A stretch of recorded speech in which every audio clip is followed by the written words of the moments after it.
اور آج نہیں ہے، اور نہ جانے اگلے سال ہم میں سے کون ہوگا اور کون نہ ہوگا۔ تو جو بھی موقع ہمیں ملا ہے، اس موقع کو غنیمت جانتے ہوئے اس مہمان مہینے کا حق ادا کر کے اپنی بخشش اور مغفرت کروا لینی چاہیے۔ محترم سامعین، آپ نے دیکھا ہوگا کہ جنگلوں، بیابانوں، ویرانوں میں جہاں آبپاشی کا نظام نہیں، وہاں انسان اپنے تمام تر مادی وسائل کے باوجود پانی پہنچانے سے قاصر ہوتا ہے۔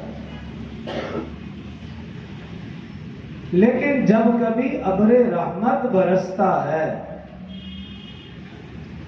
ویرانوں میں گھاس اگاتی ہے، چٹانوں کے سینوں پر مردہ اشجار سے کونپلیں نکل آتی ہے، مرجھائے ہوئے درخت ہریالی کا لبادہ اوڑھ لیتے ہیں، بالکل اسی طرح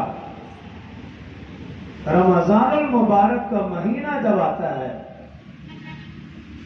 گناہگار سے گناہگار ایمان والے کے ایمان کی چنگاری سلگ اٹھتی ہے، بندے پروردگار عالم کی طرف متوجہ ہو جاتے ہیں،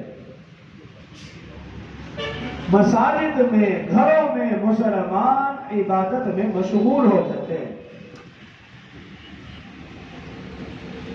مسئلے پہلے بھی موجود تھی، نمازی پہلے بھی موجود تھے، لیکن رمضان المبارک کی آمد سے گھروں سے، بنگلوں سے، کوٹھیوں سے، جھونپڑوں سے، مساجد سے، دکانوں سے، مکانوں سے قرآن کی صدائیں بلند ہونے لگتی۔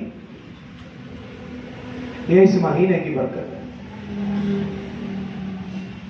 اور اس مہینے کی برکت، رحمت کی اور اہمیت کا اندازہ اس سے لگایا جا سکتا ہے۔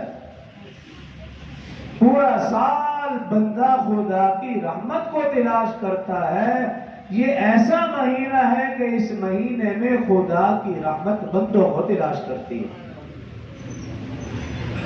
پورا سال اگر خدا کی رحمت تقسیم ہوتی ہے تو اس مہینے میں خدا کی رحمت لوٹائی نہیں بلکہ برسائی جاتی ہے۔ لیکن اس شخص کے لیے جس کے ایمان کی چنگاری اس مہینے میں سلگ اٹھے، اگر کسی بے ایمان کے ایمان کی چنگاری اس مہینے میں بھی نہیں سلگتی تو اس کو پھر اپنے ایمان کی فکر کرنی چاہیے۔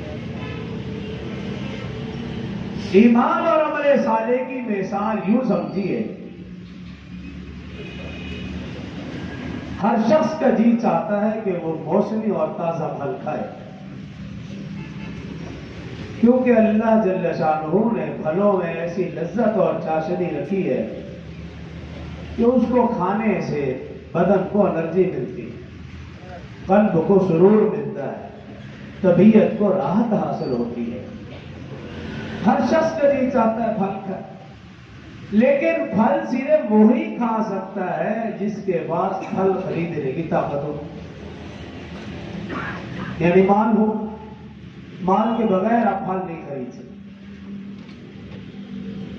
اسی طرح اگر کسی شخص نے لاہور سے کراچی کا سفر کرنا ہو تو ٹرین کے اوپر بھی کوئی 22-23-25 گھنٹے لگ جاتے ہیں، لیکن اگر کسی مسافر کے پاس ہوائی جہاز کا ٹکٹ خریدنے کی طاقت ہو، وہ کبھی بھی ٹرین پر سفر نہیں کرے گا۔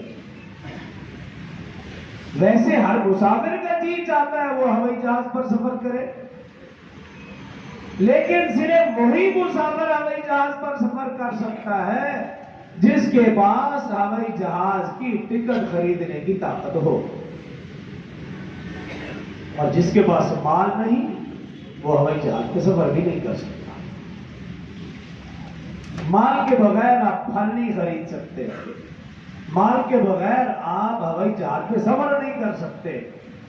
تو جس طرح میں اور آپ یہ سمجھتے ہیں کہ مال کے بغیر دنیا نہیں بن سکتی، تو آپ یقین کر لیں اعمال کے بغیر آخرت بھی نہیں سنور سکتی۔ ان الذين آمنوا وعملوا الصالحات كانت لهم جنات الفردوس نزلا۔ ایمان اور عمل صالح ہوں گے، یہ دو چیزیں تو پھر جنت الفردوس ہے، پھر جنت الفردوس کی مہمانیاں ہمارے لیے ہیں۔ اور اگر ایمان ہونے کے باوجود اس مہینے میں بھی ہم اللہ کی طرف متوجہ نہ ہوئے، آج کچھ نئے چہرے نظر آ رہے ہیں، اور کچھ ایسے بدبخت بھی ہوں گے کہ جو اس مہینے میں بھی اللہ کے گھر میں نہ آتے ہوں گے، ایسے بھی ہوں گے۔ اور اگر میں اور آپ اللہ کے گھر میں آ رہے ہیں تو اس میں میرا اور آپ کا کمال نہیں، یہ اللہ کی خالص توفیق ہے۔ اور جب بھی اللہ پاک سے مانگے، نیک اعمال کی توفیق مانگے، اللہ کی توفیق شامل حال ہوگی تو ان نیکیوں کی توفیق ملے گی۔